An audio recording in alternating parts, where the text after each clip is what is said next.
For this episode, we started our day early. Of course, I start off with a good cup of coffee. I can't work without coffee. Take note. And we started at Union Coffee. Hello. You're so busy.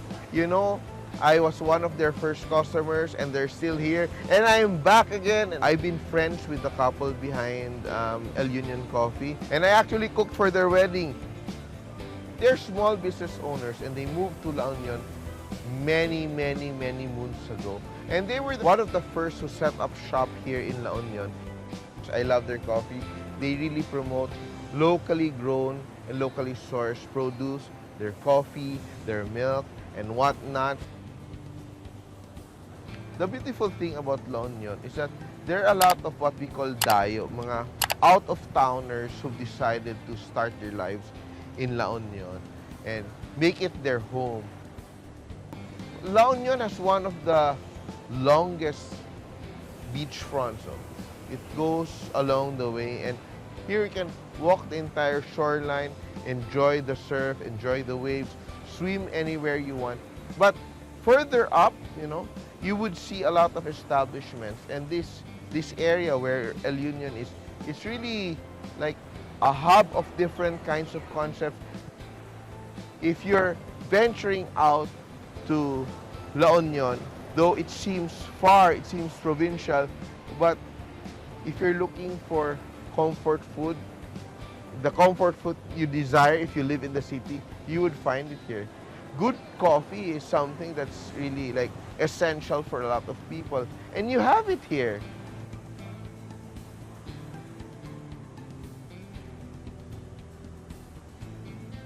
I grew up in Cebu and we live like 15-20 minutes to the beach, and it makes me happy whenever I see the beach, whenever I hear the sound of waves, whenever I can step on sand, whenever I get feel the splash of the waves and all that. And it's really nice here because there seems to be a lot of love and care they have for the ocean.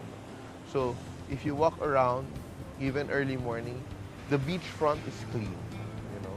You don't see people littering around. Yesterday, we had the opportunity of experiencing a very special moment, a very special activity. So we're here today at the La Union beachfront, and we are releasing turtle hatchlings back to the sea. So Curma, it's an acronym for Coastal Underwater Resource Management Actions. Ito pa ay primarily a sea turtle conservation effort here in the province of La Union. So dati po, ang area na to, poaching was very rampant in the earlier years.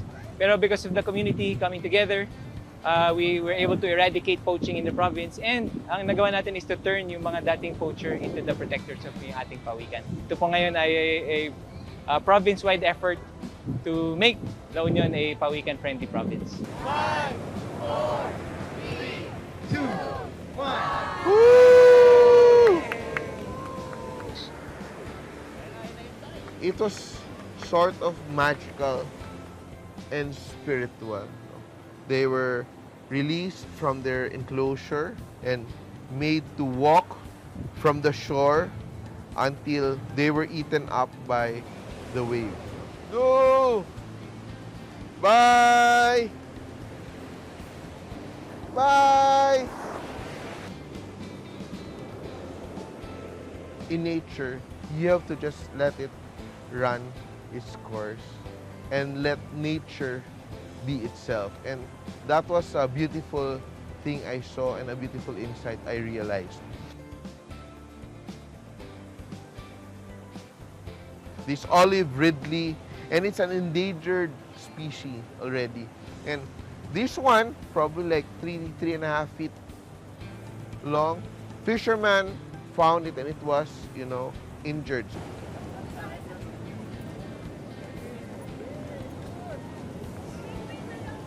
Yeah.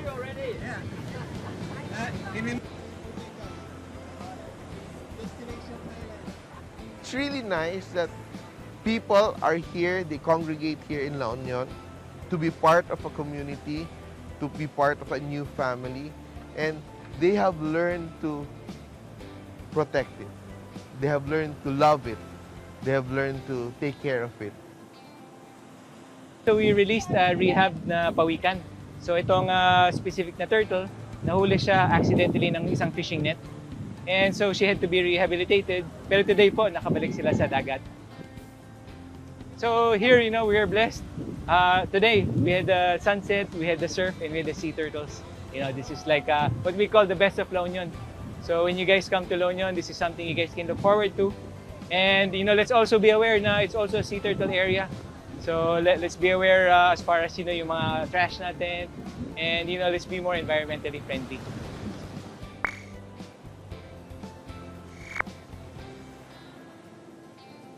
This is a beautiful art installation, slightly architectural.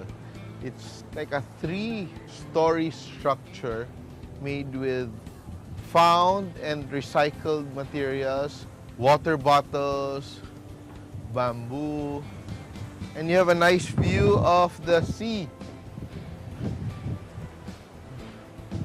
Look at the waves. Oh, I'm loving it here.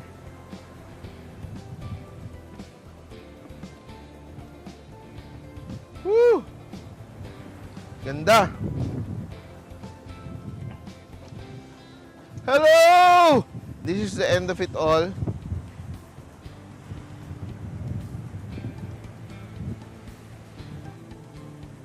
For me, I believe that there is life beyond my work, beyond my career. And I'm trying to explore, I'm trying to push the boundaries of what I see, what I understand, and what I can experience. I'm so excited!